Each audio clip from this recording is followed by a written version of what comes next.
Hey friends, welcome to Right Nuts Ratchet Kitchen. Today we're going to be teaching you how to save money in your running. So most people get something like this or gels to get them through, a race. There's nothing wrong with that, but if you start doing it a lot, you'll realize that these cost $1 or $2 unless you steal them from a race, and you need like 10 or 15 of them to get you through a race. So what we're going to do is teach you how to make an entire marathon's worth of fuel for like $1. So all you're going to need is this, and maybe some water. But first, let me explain. This is maltodextrin, which if you look at the ingredients list on this, it says water, maltodextrin, and flavoring basically.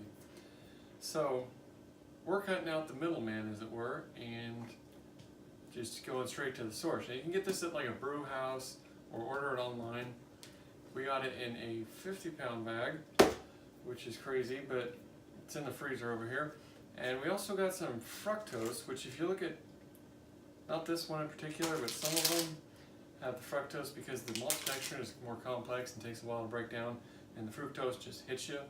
Which we haven't actually tried the fructose yet, but supposedly you like mix a little in there and it gives you a faster kick, but we'll try it later. So you need some sort of flavoring. You can use whatever you want. We use this squencher stuff because it gives you flavor without being too nasty. You can use lemon juice or whatever doesn't make you gag. So how much of this do you need? Well, basically, you got to think like this. 1 cup of maltodextrin has about 744 calories in it.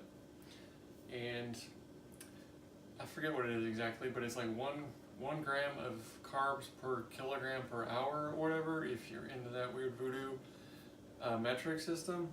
But here in America, it's about 1.82 calories per pound per hour, meaning a 200-pound person, which is where I could be eventually, someday, or used to be, is about 364 calories an hour, which is, a little over half a cup an hour.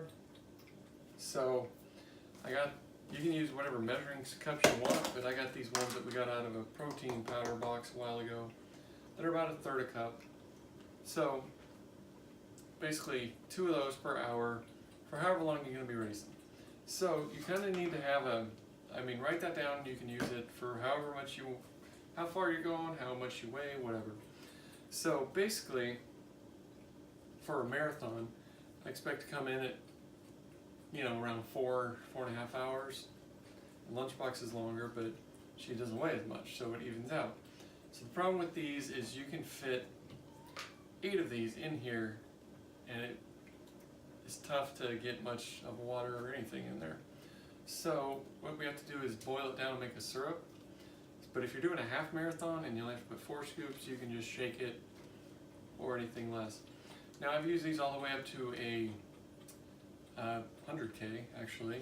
I had obviously multiple bottles. I think I had 4 or 5 of them at whatever concentration it turned out to be. So yeah, the one thing you got to remember that these have in it that this doesn't obviously is the electrolytes.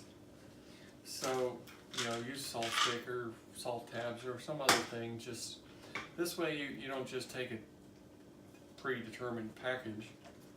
You take what you think you need at the time. So what we're going to do, and try not to make this too terribly long,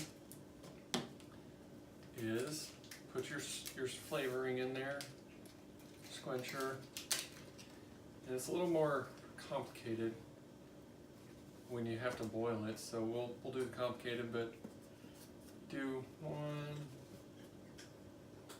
2,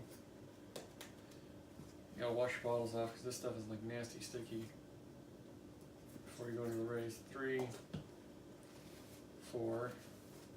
While we're doing this, you also gotta remember this doesn't have any preservatives in it, so even like keeping it in your gym bag, ew, that's nasty.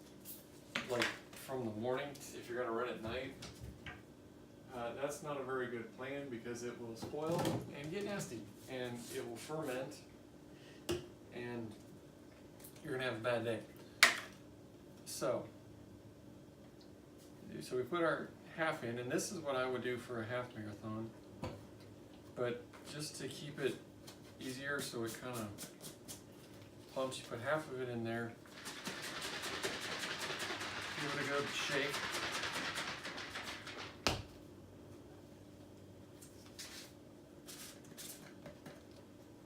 And then, see, it's kind of gelled up now, so it's easier to mix when you get it all in there. And put 1, or I guess 5, 6. I put too much water. 7.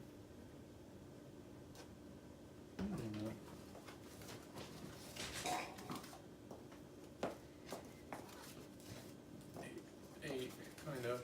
Running out of this container, but one thing when you run out, or you, all right, there we go. If you put too much water in there, you can boil it off on the stove, but it takes like a half hour to get any water out of it. And if you burn this, it's like caramel, it crystallizes and turns nasty, so you gotta be careful, like not to let it boil, just kind of simmer it. So put that in there, put our lid back on, shake it.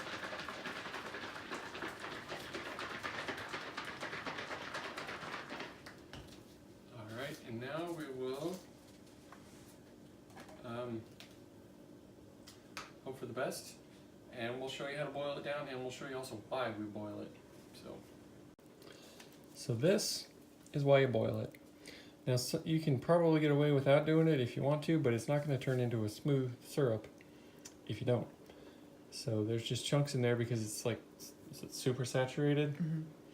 So again, you don't have to do this if you're not putting this much in there, like for a half marathon, but for a marathon, if you only want to carry 1 bottle, you got to do this.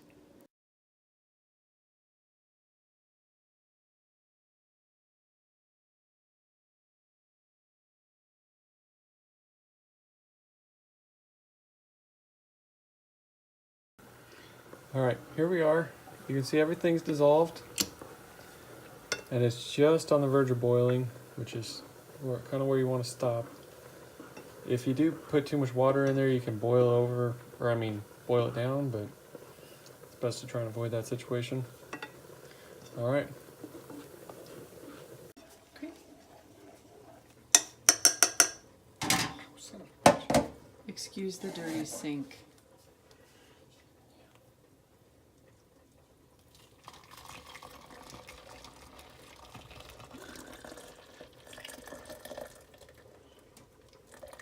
Shouldn't overflow. I can see what I'm doing anyway.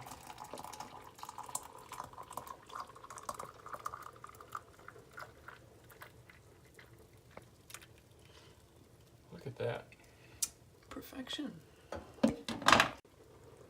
So if you're a little short, you know, you can fill it up with water to dilute it, but that's about perfect.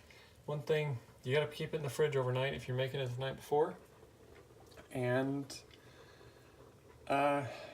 it will kind of contract a little bit as you cool, so if you don't want your bottle to be all squished tomorrow, leave the lid a little loose and then make sure you tighten it. Okay. But that's it. Let me know if you have questions. Hopefully this helps you out some.